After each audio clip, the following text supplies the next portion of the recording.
कि जैसे कि भगवत गीता में भगवान कहते हैं कि क्या बांधने वाला है, क्या मुक्ति देने वाला है। मोक्षम प्रवृत्तिम चा, या फिर प्रवृत्त होना ही संसार में जो बंधन का कारण है, या फिर ऐसे कर्मों को करना। यज्ञार्थात कर्मणोन्यत्र लोकोयम कर्म बंधना। भगवान के प्रसन्नता के लिए अगर कर्म नहीं करते हैं तो हमें इस भौतिक संसार में बंधन प्राप्त होंगे।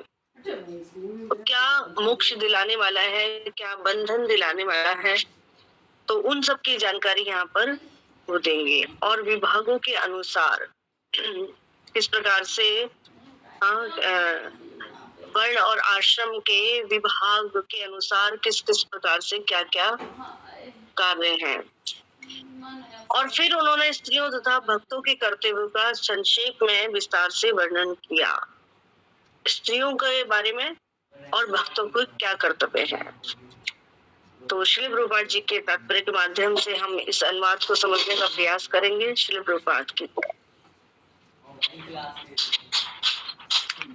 दान देना गृहस्थ का मुख्य धर्म है और उसे अपनी कठिन कमाई का 50% दान में देने के लिए तैयार रहना चाहिए। तो ये शास्त्र अनुमोदित है। ये बात क्या बताइए शास्त्र में कि जितना भी हमारा इनकम है उसमें से आधा % भगवान की सेवा में भी झिझक लगा देना चाहिए। लेकिन हम झिझकते हैं, आनाकानी करते हैं, बहाने बनाते हैं। हम कुछ दान देते तो हैं, ऐसा सोच करके बड़े गर्वित भी हो जाते हैं कि हाँ हम कुछ दान देते हैं। लेकिन यहाँ पे तो कहा गया है आधा दे देना चाहिए। और ब्रह्मचारी को यज्ञ करना चाहिए, गृहस्थ को दान देना चाहिए, और वानप्रस्थ या सन्यासी आश्रम वाले व्यक्ति को तपस्या करनी चाहिए।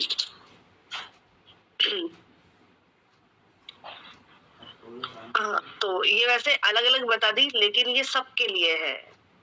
क्या? यज्ञ, दान और तपस्या।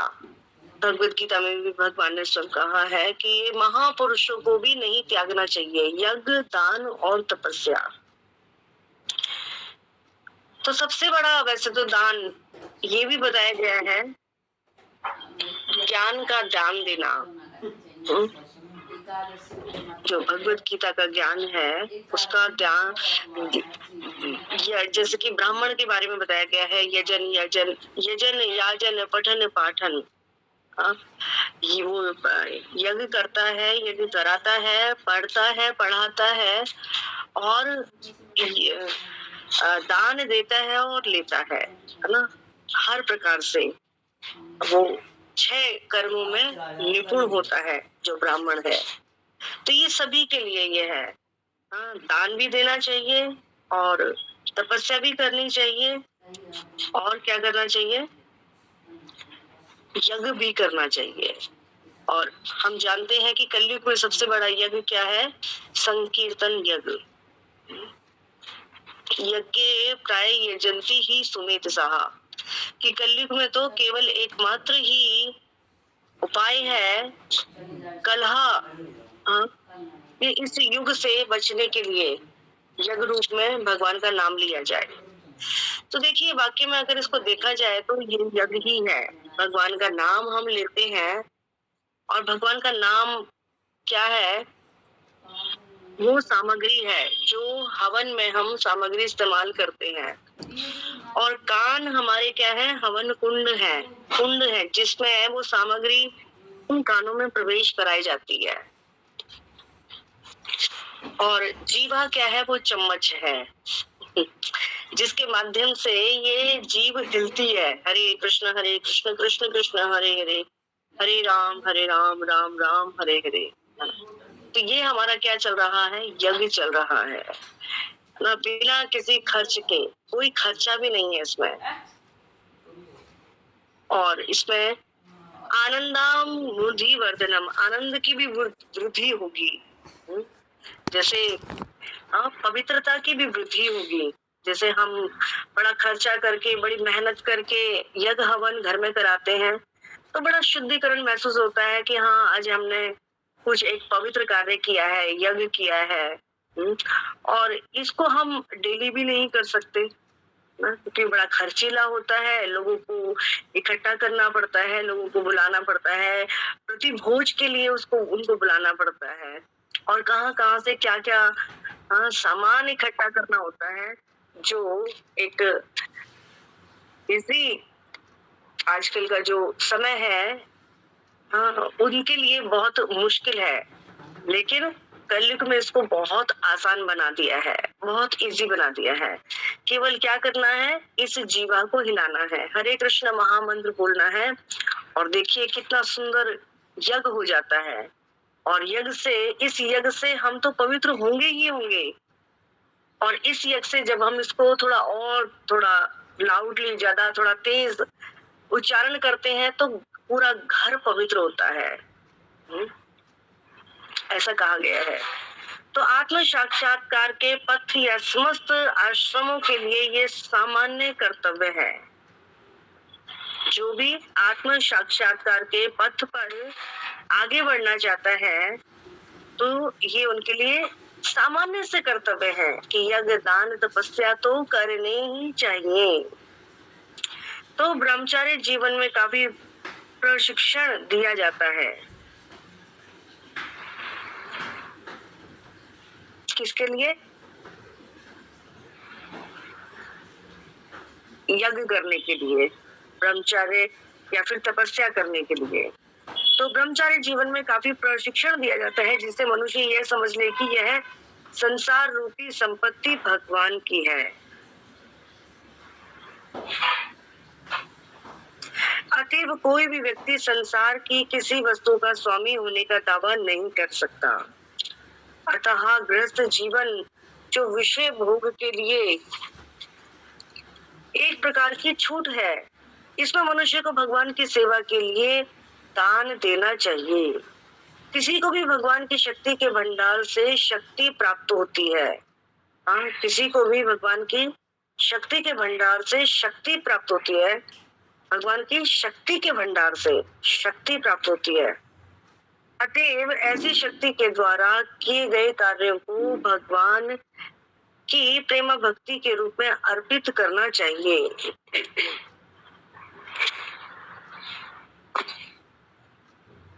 जिस प्रकार नदियां बादलों के द्वारा सागर का जल प्राप्त करती हैं और पुनः समुद्र में मिल जाती हैं, जिस प्रकार से नदियां बादल का रूप धारण करके सागर का जल प्राप्त करती हैं और पुनः समुद्र में ही मिल जाती हैं, तो उसी प्रकार हमारी शक्ति भगवान की शक्ति के परम स्रोत से प्राप्त होती है। तो हमें इसे भगवान को लौटाना होता है ना। बिल्कुल सही बात, कितनी सुंदर यहाँ पे प्रभुपाद जी बात बता रहे हैं कि सब कुछ तो भगवान का दिया हुआ है, लेकिन हम इतने कृतघ्न हो जाते हैं कि ये नहीं सोच पाते कि ये तो हमारे भोग के लिए है, ये तो हमारे लिए है, ये तो मेरा अपना है, ये तो मेरे पास होना चाहिए, ये तो मुझे इकट्ठा करना चाहिए, ये मेरी अपनी निजी वस्तु है। कुछ भी अपना निजी नहीं है, सब, यहाँ तक कि ये शरीर भी अपना नहीं है, ये भी किसका है? कृष्ण का है। तो क्यों ना इसको कृष्ण के लिए ही खर्च किया जाए।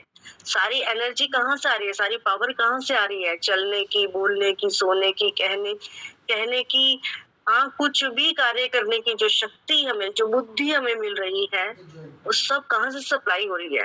भगवान ही तो दे रहे हैं। तो उनसे जब वस्तु सब कुछ मिल रहा है, तो उनको एक धन्यवाद के रूप में उनको लौटाना चाहिए। भगवान प्रसन्न होते हैं। जैसे कि देखिए, गंगा जी में जब हम स्नान करने के लिए जाते हैं, तो क्या करते हैं? गंगा जल का अंजलि में उसको पानी भर के गंगा जी को ही अर्पण करते हैं। तो इसमें गंगा जी का कौन सा लाभ हो गया? लाभ तो हमें ही मिला है ना, लाभ हमारा ही हो रहा है। लेकिन देखिए, भगवान प्रसन्न हो जाते हैं। भगवान प्रसन्न हो जाते हैं जैसे कि एक पिता अपने बच्चों के लिए कोई चीज लेकर के आता है और उनको बुलाता है और अपने हाथ से उनको बांटता है, और बच्चे बड़े खुश हो जाते हैं कि पिता ने हमें चीज दी है। लेकिन उसी में से एक बच्चा उसी चीज को अपने पिता को देता है, ये लो पापा आपके लिए। जबकि चीज किसकी थी? पापा की तो थी, पापा ने तो दी थी। लेकिन वो बच्चा क्या कर रहा है? वो भगवान अपने पापा को लौटा रहा है, पापा को दे रहा है, पापा आप भी खाओ। तो पापा को कितनी प्रसन्नता होगी, है ना? तो इसी प्रकार से भगवान हमें सब कुछ दे रहे हैं और फिर हमें भगवान को लौटाना चाहिए। हाँ, तो उसमें हमारा ही लाभ है।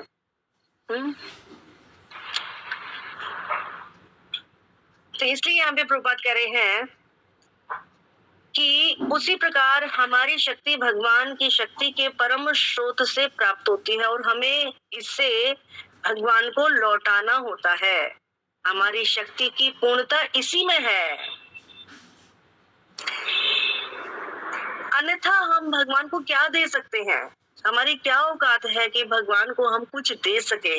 सब कुछ तो भगवान का ही है।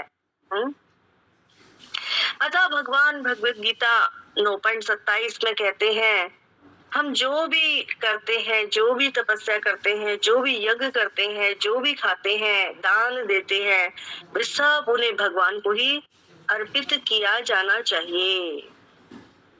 यद करोषि यद स्नासि यज्जोषि तदासि यत्, जो कुछ भी तुम करते हो मुझे अर्पण करते हुए करो। वे सब उन्हें भगवान को ही अर्पण किया जाना चाहिए। अपनी उधार ली गई शक्ति के उपयोग की यही विधि है और जब हम इस विधि से शक्ति का उपयोग करते हैं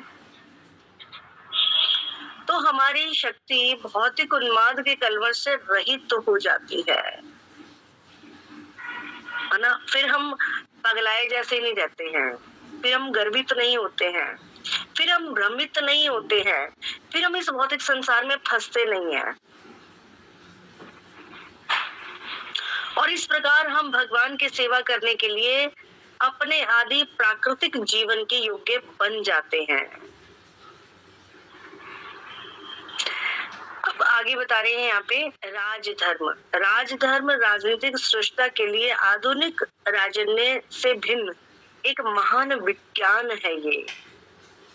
इसलिए देखिए भगवान ने इनको प्रतिनिधित्व दिया है। कौन? राजा, गुरु और पिता।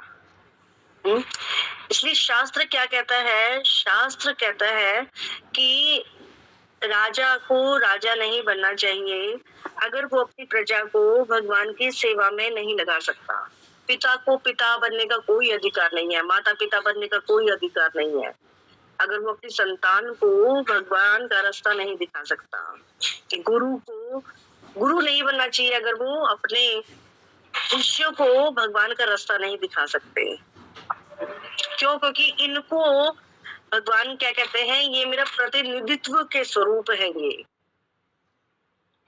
क्योंकि पिता माता पिता का उत्तरदायित्व होता है ना। संतान तो उन्होंने पैदा कर ली लेकिन उनको फिर भगवान की भक्ति की ओर मोड़ना है ना, अपने उस कर्तव्य को पूरा करना कि जिससे कि वो जो जीव आत्मा हमारे पास आई है वो अब दूसरे किसी माँ के गर्भ में ना जाए, प्रवेश ना करे, जन्म मृत्यु के चक्र से ही वो मुक्त हो जाए। तो ये कर्तव्य है। तो यहाँ पे कह रहे हैं कि राजधर्म राजनीतिक सृष्टता के लिए आधुनिक राजन्य से भिन्न एक महान विज्ञान है। राजाओं को दानवीर बनने की विधि पूर्वक शिक्षा दी जाती है, न कि केवल वे संग्राहक बनने की। उन्हें अपने प्रजा की संपन्नता के लिए यज्ञ करने की शिक्षा दी जाती है और प्रजा को मोक्ष प्राप्त कराना राजा का सबसे बड़ा कर्तव्य है ना। ऐसे ही एक राजा हुए थे जिनका नाम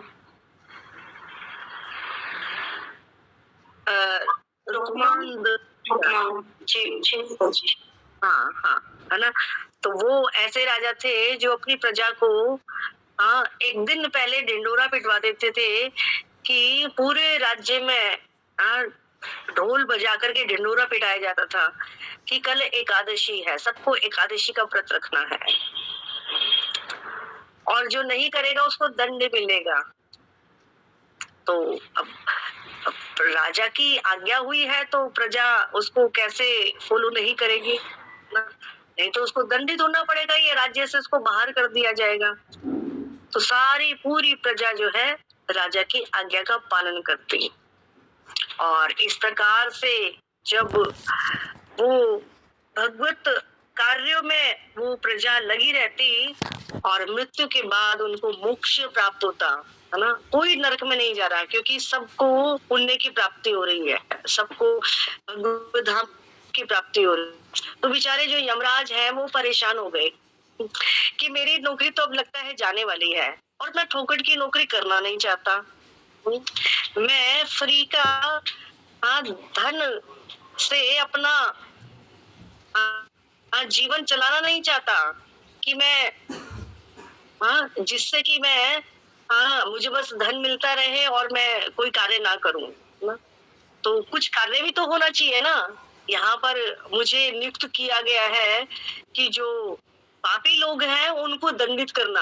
अब यहाँ पे पापी लोग तो आ ही नहीं रहे हैं ना, तो वो भी अपनी नौकरी को उन्होंने रद्द कर दिया कि मैं ऐसी नौकरी नहीं करना चाहता, क्योंकि क्योंकि इसके पीछे कारण क्या था, जो वो रुक्मांद था, वो जो राजा था, वो इतना धर्मात्मा था कि उसने अपनी पूरी प्रजा को धर्म के कार्य में लगा दिया था।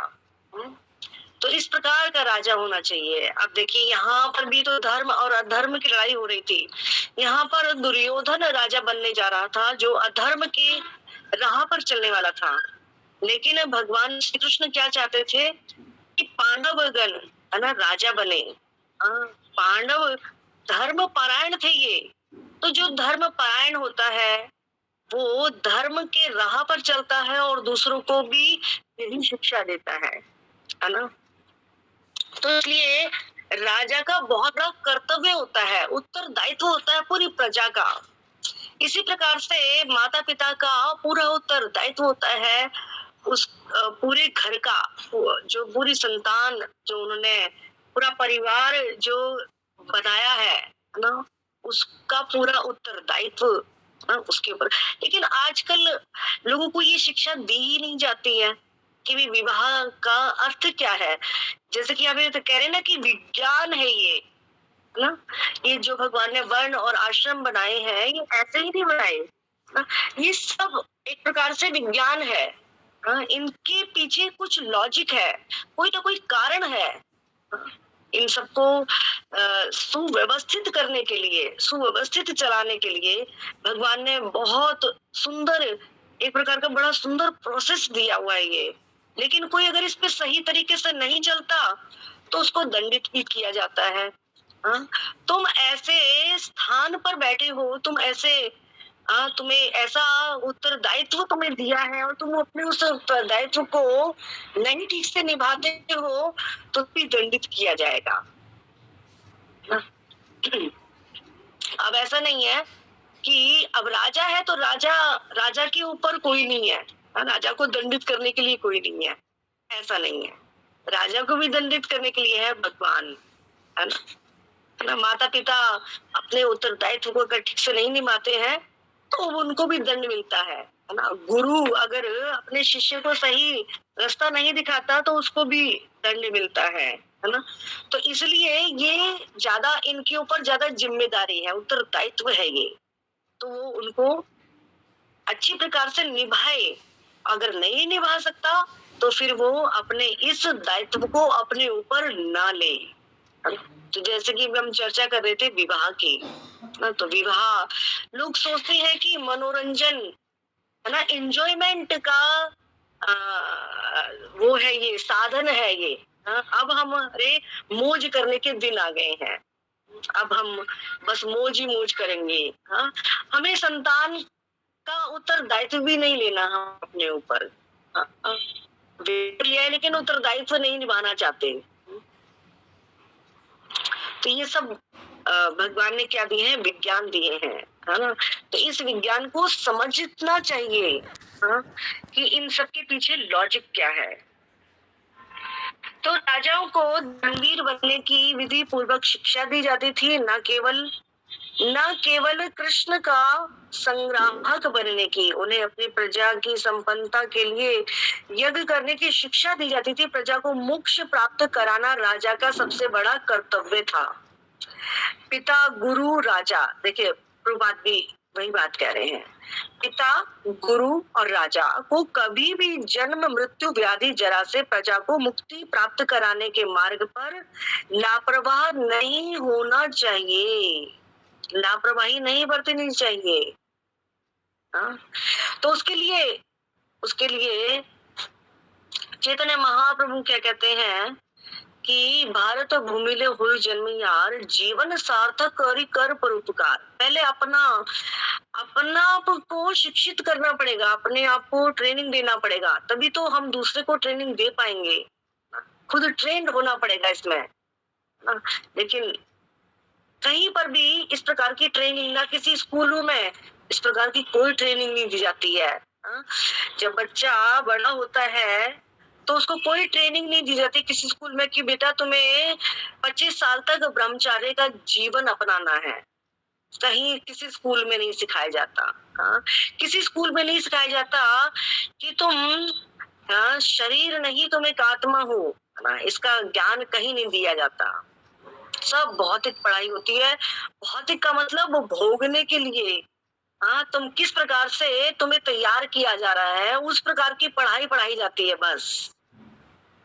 किस प्रकार से तुम भोगी बन सकते हो, किस प्रकार से इस संसार की वस्तुओं को तुम और अच्छी प्रकार से सुविधाजनक इसको अपने जीवन में अप्लाई कर सकते हो। तो ये सब है भौतिक पढ़ाई। लेकिन जो आध्यात्मिक पढ़ाई, आध्यात्मिक ज्ञान है, वो किसी भी स्कूलों में नहीं दिया जाता। तो पिता, गुरु, राजा को कभी भी जन्म, मृत्यु, व्याधि, जरा से प्रजा को मुक्ति प्राप्त कराने के मार्ग पर लापरवाह नहीं होना चाहिए। यदि ये प्रारंभिक कर्तव्य सही ढंग से संपन्न हो जाए तो फिर जनता द्वारा बनाई गई जनता सरकार की कोई आवश्यकता नहीं रह जाती। आजकल लोग छंद मतों के बल पर शासन अधिकार पा तो लेते हैं, लेकिन उन्हें राजा के मूल कर्तव्यों का प्रशिक्षण कभी नहीं मिलता। तो हर एक के लिए ऐसा कर पाना संभव नहीं है। ऐसी परिस्थिति में अप्रशिक्षित प्रशासक राजा को सभी प्रकार से सुखी बनाने का प्रयत्न में कहर ढाता है। अब देखिए, शांति की बात करते रहते हैं, जो राजनेतागण है वो शांति की बात करते रहते हैं। उन्हें स्वयं नहीं पता कि शांति का सूत्र है क्या। शांति का सूत्र स्वयं भगवान भगवद गीता में ही बताते हैं। 5वें अध्याय के 29वें श्लोक में कहते हैं, भोक्तारम यत्तपसाम सर्वलोक महेश्वरम सुहृदयम सर्वभूतानाम शांतिम रक्षति। शांति को वो प्राप्त हो सकता है कब? जब वो ये माने कि मैं भोक्ता नहीं, परम भोक्ता तो भगवान श्री कृष्ण है। प्रत्येक ब्रह्मांड के भोक्ता वो है, समस्त यज्ञों के भोक्ता वो है। तो वो शांति प्राप्त कर सकता है। भगवान सुहृद है, सभी जीवात्माओं के हितैषी हैं, हित चाहने वाले हैं, तो वो शांति प्राप्त कर सकता है। जब उसके मन में ये विश्वास हो जाए कि भगवान हितैषी है, भगवान उसका कभी बुरा नहीं कर सकते, तो हो जाएगा ना वो रिलैक्स, शांति को प्राप्त होगा। हर प्रकार से, चाहे उसके जीवन में कठिनाई हो, चाहे उसके जीवन में कैसी भी परिस्थिति क्यों ना हो, वो हर परिस्थिति में भगवान की कृपा को ही देखेगा। भगवान ने मेरे लिए जो कुछ चुना है वो मेरे लिए सबसे बेस्ट है, सबसे अच्छा है। क्योंकि पिता अपने बच्चों के लिए सबसे बेस्ट करता है, सबसे अच्छा करना चाहेगा। तो फिर परम पिता जिसने सबको है ना, पिता होने का दायित्व दिया है, जो परम पिता है ना, वो कैसे अपने इस कर्तव्य से विमुख हो सकते हैं? क्योंकि भगवान स्वयं भी कहते हैं कि मैं खुद स्वयं कर्तव्य करता हूँ, मैं स्वयं कर्म करता हूँ, मैं अगर कर्म ना करूं तो मैं जन समुदाय को भ्रष्ट करने का कारण बन जाऊंगा। तो स्वयं आचरण करके दिखाते हैं, स्वयं गुरु बनाते हैं, सब कुछ करके दिखाते हैं, सारे उत्तरदायित्व को निभा करके दिखाते हैं। ये नहीं कहती अगर मैं तो भगवान हूँ, मुझे इन सब की क्या आवश्यकता है। और ये कोई क्या कहेगा कि भगवान होकर के ज्ञान प्राप्त कर रहा है, फिर ये भगवान कैसा? वो सब करके दिखाते हैं। क्यों? क्योंकि सबको इस राह पर चलाना चाहते हैं, सबको वो अपने जैसा बनाना चाहते हैं, शक्तिशाली बनाना चाहते हैं। तो आजकल लोग छंद मतों के बल पर शासन अधिकार पा तो लेते हैं, लेकिन उन्हें राजा के मूल कर्तव्य का प्रशिक्षण कभी नहीं मिलता। हर एक के लिए ऐसा कर पाना संभव भी नहीं है। ऐसी परिस्थितियों में अप्रशिक्षित जब प्रशासक प्रजा को सभी प्रकार के से सुखी बनाने के प्रयत्न में कहर ढाता है, दूसरी ओर यह अप्रशिक्षित प्रशासक धीरे धीरे चोर तथा उचक्के बन जाते हैं, है ना, वही प्रजा का सब कुछ लूटने लग जाते हैं, लुटेरे बन जाते हैं। और अस्थिर राज्य पर करों के वृद्धि करते हैं। हाँ, टैक्स के ऊपर टैक्स। कलयुग में तो कहा है कि जब कलयुग का इतना ज्यादा जब प्रभाव आगे हो जाएगा तो करों की मार से लोग जंगलों में भाग जाएंगे।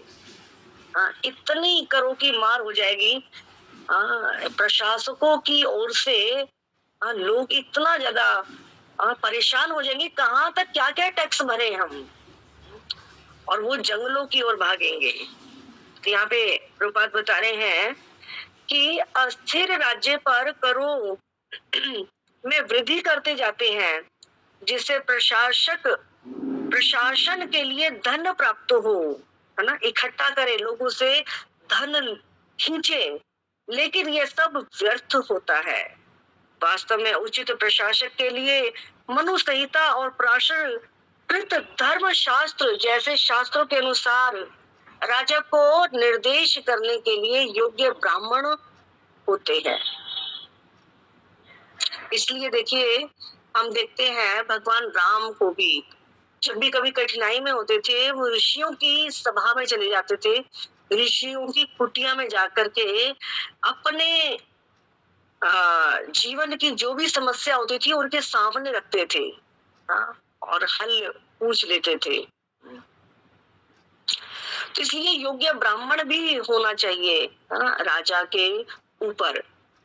तो शिला प्रभुपाद भी कहा करते थे कि इंदिरा गांधी को, तुम राजमाता बनो और अपने पुत्र को राजा बनाओ और मुझे बनाओ अपना पुरोहित जिससे कि मैं तुम्हें सलाह दे सकूं सही सही। लेकिन ये राजनेता तो अपने ही हिसाब से चलते हैं ना, अपने ही हिसाब से कार्य करना चाहते हैं। तो इसलिए प्रभुपाद कह रहे हैं कि लेकिन ये सब व्यर्थ है। वास्तव में उचित प्रशासक के लिए मनु संहिता, प्राशरकृत धर्म शास्त्र जैसे शास्त्रों के अनुसार राजा को निर्देश देने के लिए योग्य ब्राह्मण होते हैं। अब देखिए, राजनेता लोग क्या, अरे हम कोई साधु थोड़े ही हैं जो कि हम शास्त्रों की शरण ग्रहण करें, शास्त्रों को पढ़ें।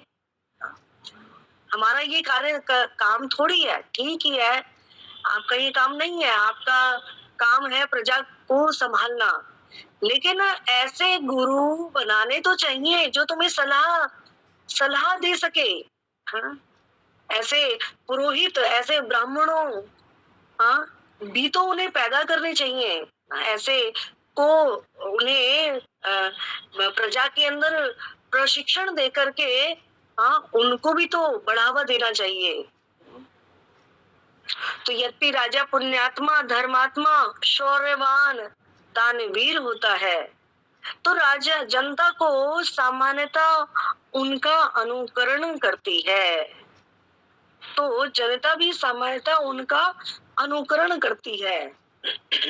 महापुरुष जो जो आचरण करता है, भगवत गीता का श्लोक है ये, तो प्रजा उनको देख करके वो भी उनसे वही सब सीखती है।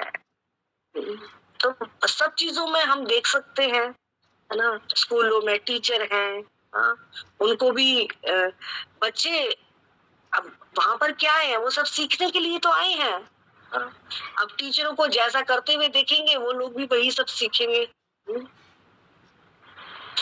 तो जनता भी सामान्यतः उनका अनुकरण करती है। ऐसा राजा आलसी विषय व्यक्ति नहीं होता जो प्रजा पर आश्रित रहता हो, अपितु चोरों और डाकुओं का वध करने में सदैव सतर्क रहता है। अभी तो उल्टा सब हो गया है। अभी राजा क्या कर रहा है, प्रजा से कर वसूल करता है। और पुण्यात्मा राजा कभी भी व्यर्थ की अहिंसा के नाम पर डाकुओं और चोरों पर दया नहीं करता था। डाकुओं और चोरों को इस तरह से दंडित किया जाता था कि भविष्य में कोई सुनियोजित ढंग से ऐसे दुष्कर्म करने का साहस भी ना करे। राजा आज की इस तरह की ऐसे डाकू और चोर कभी भी प्रशासक चलाने के लिए नहीं होते। तब कर लगाने के नियम सरल थे, ना तो कोई जबरदस्ती की जाती थी, ना किसी प्रकार का घुसपैठ होता था। राजा को प्रजा की उपज का 1/4 लेने का अधिकार था। राजा को प्रजा की उपज का 1/4 लेने का अधिकार था। किसी को इतना देने में कोई ऐतराज भी नहीं था, क्योंकि पुण्यात्मा राजा होने और धार्मिक एकता के होने के कारण प्रचुर प्राकृतिक संपत्ति रहती थी। अन्न, फल, फूल, रेशम, कपास, दूध, हीरे जवाहरात, खनिज आदि, अतएव कोई भी भौतिकता की दृष्टि से दुखी नहीं रहता था। लेकिन अभी इन सब का अभाव होता जा रहा है ना, सब कुछ लुप्त होते जा रहे हैं। तो प्रजा कृषि तथा पशुधन में समृद्ध थी, अतएव उनके पास प्रचुर अन्न, फल, दूध था। उन्हें साबुन, सौंदर्य प्रशासन, सिनेमा, मदिरालयों की कोई कृत्रिम आवश्यकता ना थी, है ना। तो ये सब है कृत्रिम साधन जिनकी कोई आवश्यकता नहीं, जिसके लिए इतना सारा खर्चा किया जाता है। तो ये सब सरकार के हाथ में, सरकार इन सबको बंद कर सकती है, लेकिन बंद नहीं करती है। मदिरालय भी खुले रहते हैं, सिनेमा घर भी खुले रहते हैं। इन सब की देखा जाए तो क्या आवश्यकता है। तो राजा का कर्तव्य था कि वह ये देखे कि मानवता की संचित शक्ति का सही ढंग से उपयोग हो रहा है कि नहीं। अब शक्ति तो खर्च हो रही है, लेकिन कहाँ खर्च हो रही है, उससे क्या उपलब्धियां प्राप्त हो रही है, ये कोई नहीं देख पा रहा। मानव जीवन पशु जैसे इच्छाओं की पूर्ति के लिए नहीं, अपितु आत्म साक्षात्कार के लिए है ना। जहाँ पर मानव की संचित शक्ति खर्च होनी चाहिए, वहां पर इसको खर्च नहीं किया जा रहा। सरकार की सारी योजना इस विशिष्ट उद्देश्य की पूर्ति के लिए ही तो होती थी। फलतः राजा को उचित रीति से मंत्रियों का चुनाव करना होता था और मतों के बल पर नहीं। मंत्री, सेनानायक, सामान्य सिपाही तक व्यक्तिगत योग्यताओं के आधार पर चुने जाते थे और अपने अपने पदों पर नियुक्त होने के पहले राजा उन पर पूरी निगरानी रखता था। राजा विशेष रूप से सतर्क रहता था कि ऐसे तपस्वी छूटे नहीं तो आध्यात्मिक ज्ञान के प्रचार प्रसार में अपनी प्रत्येक वस्तु का त्याग कर देते थे। राजा भली भांति जानता था कि भगवान कभी भी अपने अनन्य भक्तों का तिरस्कार नहीं कर सकते। ऐसे तपस्वी उन चोर उचकों को भी विश्वस्त नायक होते थे जो इन तपस्वियों की आज्ञाओं का भी उल्लंघन नहीं करते थे। राजा निरक्षकों, असहायों और विधवाओं को विशेष सुरक्षा प्रदान करता था। शत्रु द्वारा आक्रमण किए जाने के पूर्व रक्षा के सारे उपाय किए जाते थे। कर प्रणाली सरल थी और उसका उद्देश्य संचित कोष को बढ़ाना होता था, लोगों को लूटना नहीं। सैनिकों की भर्ती सारे विश्व भर में की जाती थी और उन्हें विशेष कार्यों के लिए प्रशिक्षित किया जाता था। जहां तक अब मोक्ष का संबंध है, मनुष्य को काम, क्रोध, अवैध इच्छाओं और लोभ, मुंह पर विजय प्राप्त करनी होती थी। मोक्ष के संबंध में अगर बात की जाए तो इन पर विजय पाना अत्यंत आवश्यक है। नहीं तो भगवत गीता क्या कहती है? काम, क्रोध, लोभ ये नरक के द्वार हैं। इसको अगर हमने सही ढंग से इसको उपयोग नहीं किया, है ना, लोभ होना चाहिए भगवत प्राप्ति के लिए, क्रोध होना चाहिए जो भक्ति नहीं कर रहे हैं उन पर क्रोधित होना चाहिए। तो सही मायने में इनका प्रयोग सही तरीकों में होना चाहिए, लेकिन अभी गलत तरीकों में हो रहा है। काम, क्रोध, लोभ। तो क्रोध पर विजय पाने के लिए मनुष्य को क्षमा करना सीखना चाहिए।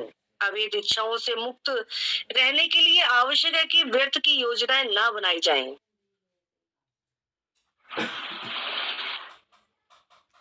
है ना, इच्छाओं की श्रृंखला में व्यक्ति क्या क्या योजनाएं बनाता है ना, खाली पुलाव बनाता है ना कि ये करना है मुझे, वो करना है ना, लेकिन जीवन का, मनुष्य जीवन का ये उद्देश्य नहीं है कि हम अपने जीवन की योजनाओं में ही उलझते रहें। तो आध्यात्मिक अनुशीलन द्वारा नींद पर विजय प्राप्त की जा सकती है। किससे? आध्यात्मिक अनुशीलन द्वारा। जो श्रील प्रभुपाद ने हमें कितना सुंदर प्रोसेस दिया है ना, 6 घंटे की नींद पर्याप्त है। जिसने 6 घंटे की नींद ले ली, अगर वो ज्यादा ले रहा है तो फिर उस पर वो कार्य करता है, उस पर मनन करता है, चिंतन करता है कि क्या झंझोड़ता है अपने आप को, नहीं सोना है मुझे, अपने आप को नहीं सोने देना है, मेरी 6 घंटे की नींद पूरी हो चुकी है। क्यों? क्योंकि मुझे भगवत प्राप्ति में अपने जीवन को लगाना है, अपने शक्ति को, अपने समय को मुझे बचाना है और भगवत साक्षात्कार में इसको नियुक्त करना है। तो ये सब कैसे करना है? यह आध्यात्मिक अनुशीलन द्वारा नींद पर विजय प्राप्त की जा सकती है और सहिष्णुता द्वारा इच्छाओं तथा लोभ पर विजय पाई जा सकती है। संतुलित आहार करके द्वारा विभिन्न रोगों से होने वाले उत्पातों से बचा जा सकता है। तो कितनी सारी बातें हैं यहाँ पर अगर हम देखें तो आहार के ऊपर भी। तो अभी तो लोग पता नहीं क्या से क्या उठपटांग चीजें बन गई हैं और जो प्राकृतिक चीजें हैं उनको लोग खाना नहीं चाहते हैं, और जो डिब्बे बंद हैं या फिर जो वैसे कई दिन तक खराब नहीं होते हैं, है ना, फ्रिज चल गई है। फ्रिज के पहले ये सब क्या फ्रिज सब हुआ करती थी? तब भी तो लोगों के जीवन चलते थे क्या? तब भी चीजें सड़ती थी क्या? क्यों? क्योंकि उस समय लोग ताजा बनाते थे, ताजा खाते थे। लेकिन अभी तो सब कुछ स्टोर करते हैं। अब स्टोर करेंगे तो रोग तो आएंगे ही आएंगे, है ना। बासी ना, अब देखिए बासी खाना तो ये तमोगुण को बुलाना है, तमोगुणता का प्रवेश कराना है अपने जीवन में। अब इन सब के हमारे देखिए ये सब वही वाली बात है, सारा विज्ञान है ये सब विज्ञान है। इस विज्ञान को व्यक्ति अगर समझ ले तो वो आदत तो ऐसे ही सुखी हो जाएगा ना। अपने आधे जो भी जो उसका जीवन का जो डिप्रेशन है, जो दुख है, वो इतनी छोटी छोटी बातों को जब वो समझ लेगा, तो वो आधी समस्या तो उसकी ऐसे ही हल हो गई है। अपनी सारी समस्याओं को जटिल बनाया है मानव ने, खुद अपने आप स्वयं स्वयं वो फंसा है। जैसे रेशम का कीड़ा जाल बनाता है, और जाल बनाते बनाते खुद देखता है मैं खुद फंस गया हूँ इसमें, है ना। तो अपने आप हमने इन सब का प्रवेश कराया है, तमोगुणता का। अब ये नहीं पता कि तमोगुणता आ कहाँ से रही है। बासी खाना खाने से, है ना। बासी खाना लोगों को ज्यादा पसंद होने लगा है।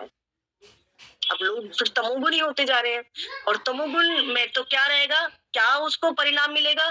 पागलपन, प्रमाद, परेशान, डिप्रेशन, ये इसके परिणाम हैं। और फिर लोग कहते हैं, फिर डॉक्टरों के पास जाते हैं कि पता नहीं हमारे साथ क्या हो रहा है, ये रोग वो रोग। तो समस्या हमने खुद पैदा कर रखी है ये सब। तो यहाँ पे प्रभुपाद बड़ा सुंदर यहाँ पे बता रहे हैं, अगर एक एक बात पर लिया जाए तो हम आगे नहीं बढ़ पाएंगे। तो यहाँ कह रहे हैं कि सहिष्णुता द्वारा इच्छाओं और लोभ पर विजय पाई जा सकती है। सहनशील होकर के इच्छाओं पर ना सहन करना। हाँ, इच्छाएं तो आएंगी, लेकिन इच्छाओं को कहाँ हमें क्या इच्छा करनी चाहिए, सहनशील होना है। अपनी इच्छाओं को रोकने के लिए लोभ पर, क्योंकि इच्छाएं को पूरा करते करते करते करते करते व्यक्ति इतना फिर लोभी होता जाता है कि इच्छाओं को पूरा करने के लिए अनेकानेक उसको जन्म लेने पड़ते हैं, लेकिन फिर भी इच्छाओं की श्रृंखला कभी समाप्त नहीं होती है। अब व्यक्ति इस बात को समझ नहीं पाता, वो सोचता है कि ये इच्छा पूरी हो जाए तो मैं सुखी हो जाऊंगा, ये एक इच्छा मेरी है ये पूरी हो जाए तो मैं सुखी हो जाऊंगा, और इन इच्छाओं को लेकर के वो मर जाता है, और फिर जन्म लेता है, फिर वही इच्छाएं फिर उगाती हैं, है ना, फिर खड़ी हो जाती है।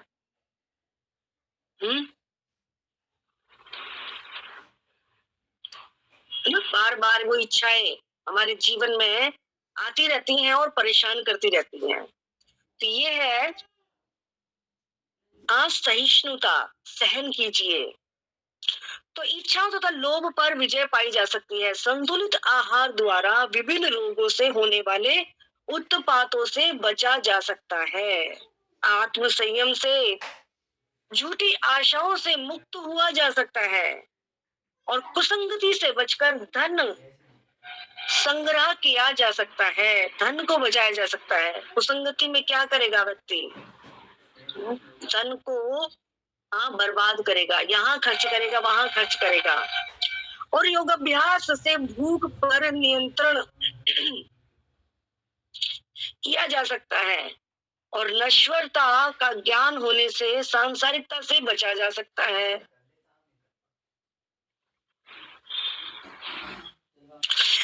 जल्दी उठने से आलस्य को जीता जा सकता है। इसलिए श्रील प्रभुपाद जी कहते हैं कि मंगल आरती, है ना, मंगल आरती करना कितना जरूरी है। प्रलोभन देते हैं कि जो व्यक्ति बिना रुके, है ना, कभी भी अपनी मिस नहीं करता है मंगल आरती, उसको राधा कृष्ण की कृपा प्राप्त होती है, उसको राधा कृष्ण की सेवाएं प्राप्त होती हैं, है ना। ऐसे विश्वनाथ चक्रवर्ती ठाकुर कहते हैं, जो ब्रह्म मुहूर्त के समय गुरु अष्टकम, है ना, मंगलारती करता है, जोर जोर से गाता है ना, तो उसको राधा कृष्ण की प्रेममयी सेवा का अवसर उसको प्राप्त होता है।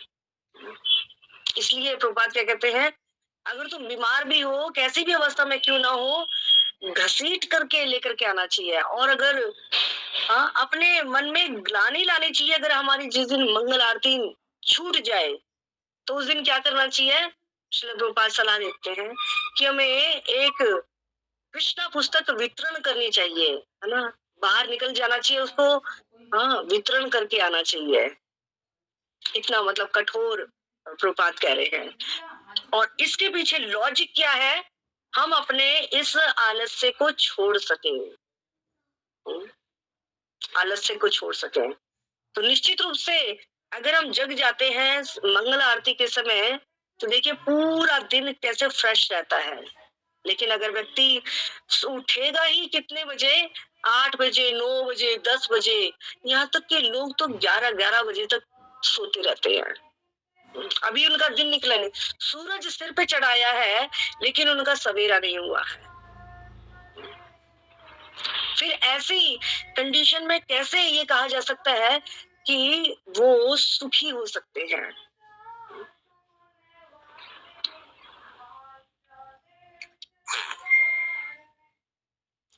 आगे कह रहे हैं, तथ्यों के निर्धारण से झूठे तर्क समाप्त किए जा सकते हैं। वाचालता को गंभीरता और मौन द्वारा भय को पराक्रम से जीता जा सकता है। स्वाध्याय द्वारा पूर्ण ज्ञान की प्राप्ति संभव है और मनुष्य को काम, क्रोध, लोभ, स्वप्न आदि से मुक्त होना चाहिए, जिससे मोक्ष मार्ग प्राप्त हो सके। जहां तक स्त्री जाति का संबंध है, स्त्रियां मनुष्यों की प्रेरणा स्रोत मानी जाती हैं। इस तरह वे मनुष्यों से अधिक शक्तिशाली होती हैं। हाँ, इसलिए देखिए मदन मोहन कृष्ण का नाम है, मदन को भी मोहित करने वाले हैं। जो मदन पूरे संसार को मोहित करता है, वो मोहन, मदन मोहन कृष्ण कहलाते हैं। तो ऐसे मदन कृष्ण से आकृष्ट हो जाते हैं। और लेकिन श्रीमती राधा रानी का नाम है मदन मोहन मोहिनी, वो कृष्ण को भी आकृष्ट करने वाली है। तो इसलिए यहाँ पे प्रभुपाद कह रहे हैं कि जहां तक स्त्री जाति का संबंध है, स्त्रियां मनुष्यों की प्रेरणा स्रोत मानी जाती हैं। इस तरह वे मनुष्यों से अधिक शक्तिशाली होती हैं। पराक्रमी जूलियस सीजर क्लियोपेट्रा के वश में था। कोई एक यहाँ पे नाम बता रहे हैं, जूलियस सीजर क्लियोपेट्रा के वश में था। ऐसी शक्तिशाली स्त्री लज्जा द्वारा नियंत्रित होती है और अतएव लज्जा स्त्री का आभूषण है। एक बार इस सुरक्षा कवच बल्ब का अनियंत्रण होने पर व्यभिचार द्वारा समाज में उत्पात उठ खड़ा हो सकता है। व्यभिचार का अर्थ है वर्ण संकर की उत्पत्ति, जिससे विश्व में अराजकता फैल जाती है, जिसको अर्जुन को भी इस बात का डर था। तो भीष्म देव की अंतिम शिक्षा भगवान को प्रसन्न करने की विधि के विषय में थी।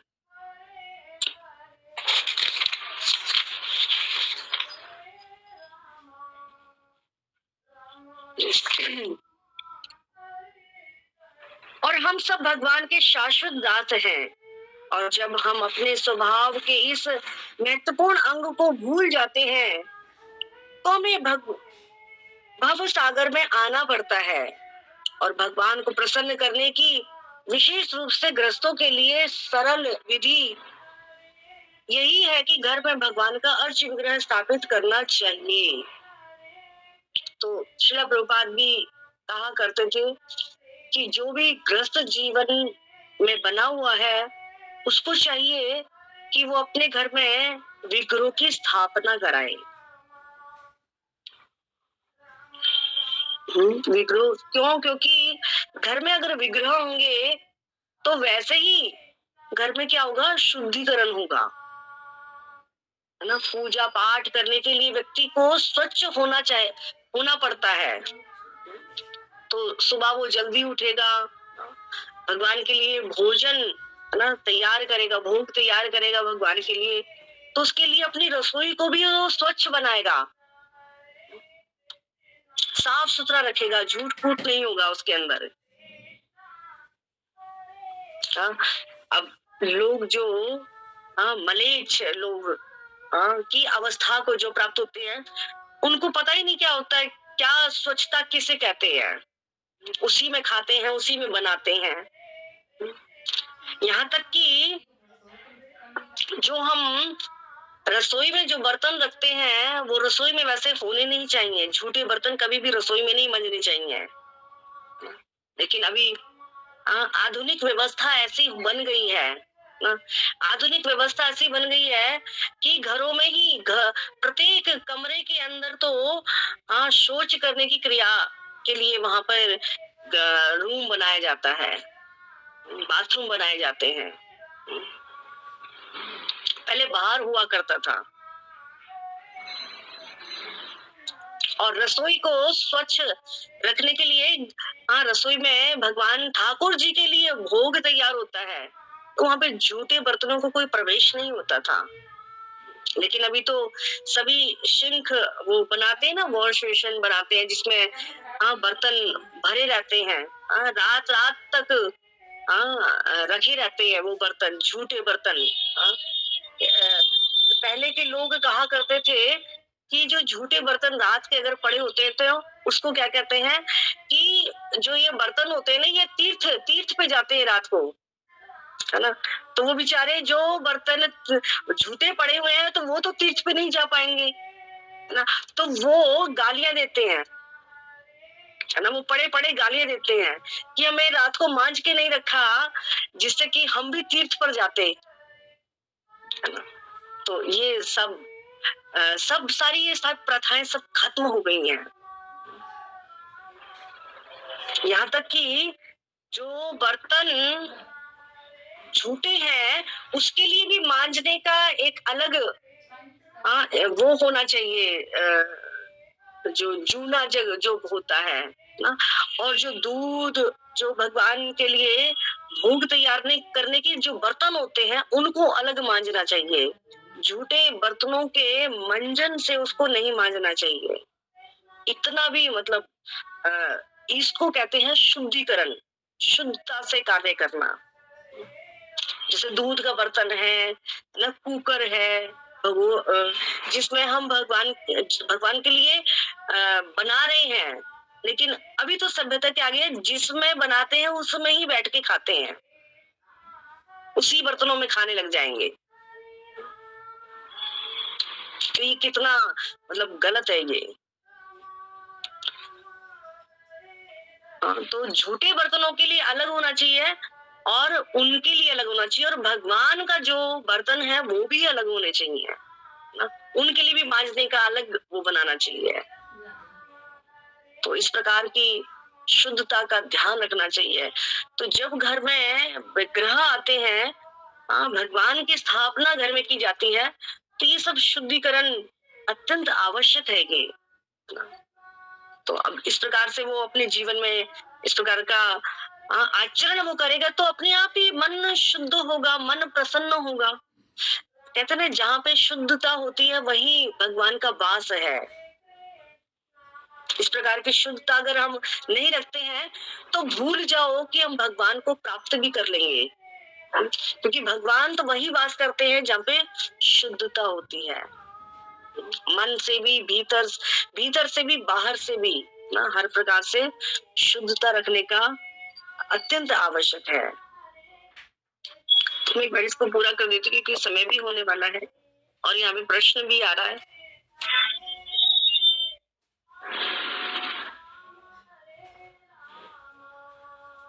तो जब हम अपने स्वभाव के इस महत्वपूर्ण अंग को भूल जाते हैं तो हमें भव सागर में आना पड़ता है। भगवान को प्रसन्न रखने की विशेष रूप से ग्रस्तों के लिए सरल विधि है कि घर में भगवान का अर्च विग्रह स्थापित करना। अर्च विग्रह में चित्त एकाग्र करके दैनिक कार्य किए जाते हैं। घर में अर्च विग्रह की पूजा, भक्त की सेवा, श्रीमद् भागवतम का श्रवण, पवित्र स्थान में वास तथा भगवान नाम कीर्तन ये ऐसे अमूल्य कृत्य हैं, कार्य हैं जिससे भगवान को प्रसन्न किया जा सकता है। इस प्रकार यह विषय पितामह द्वारा अपने पौत्र को समझाया गया है। जी हरे कृष्णा। अचला माता जी आपने हैंड रेज किया हुआ है। हरे कृष्णा माता जी, दंडवत प्रणाम। बहुत ही सुंदर आप कथा चला रहे माता जी। देखिए माता जी, आप पहले का जिक्र कर रहे हो, है ना, तो इस आप जो पहले का जिक्र करते तो इससे भी आत्मा ने सुकून मिल रहा है ना, संतोष मिल रहा है आत्मा ने इससे भी। और आपकी चर्चा पर मेरे कुछ चर्चा याद आई, क्या होता है, बोलिए। जैसे आपने बताया बर्तन एक किचन में रहते हैं, ये शौचालय अलग अलग कमरा में, ये आपने बिल्कुल जायज बात है। ये हमने समझने के लिए देखो, पहले ऐसे होया करता, कई बेटे होते तो घर में ही अलग अलग, कुछ समय के बाद घर में ही अलग अलग कमरा में बर्तन रख देते, लेकिन शौचालय एक ही रहा करता, है ना। ये बात आपने बिल्कुल सही। अब बेटा एक रहने लगे, ये ज्यादा से ज्यादा 2 या 3 कर ले, अब कर बहुत ही कम, ज्यादा तकरीबन एक ही बच्चा रहे, तो हर रूम में शौचालय अलग अलग, और वो यहाँ पाड़ी बात से बर्तन बस एक जगह रह जाए किचन में। ये देखो सब कैसे उल्टा हो गया। आपने बिल्कुल सही बताया माता जी। हाँ ठीक है, धन्यवाद है ना। माता जी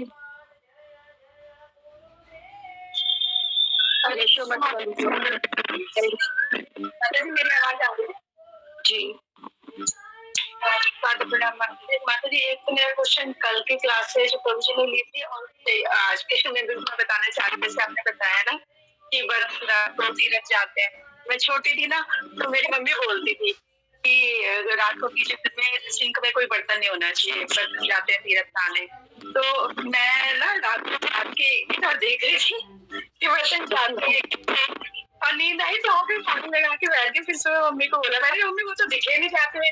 मम्मी बोली वो दिखेंगे नहीं तुम्हें, वो जाते हैं नहाने के लिए। आज तक भी माता जी ऐसी आदत है कि रात को सिंक में बर्तन नहीं छोड़ पाती, मेरे को बिल्कुल अच्छा ही नहीं लगता है। और दूसरा जो प्रश्न था प्रभु जी का, सॉरी, जो उन्होंने गौ माता के ऊपर दिया था, पहली रोटी गाय की निकाली जाती है, तो माता जी मेरा ये प्रश्न है कि जैसे हम भगवान के भोग के लिए हम निकालते हैं, तो उन्हीं में से पहले गाय की निकालनी है या पहले गाय के अलग बना के फिर भगवान जी को भोग लगाना?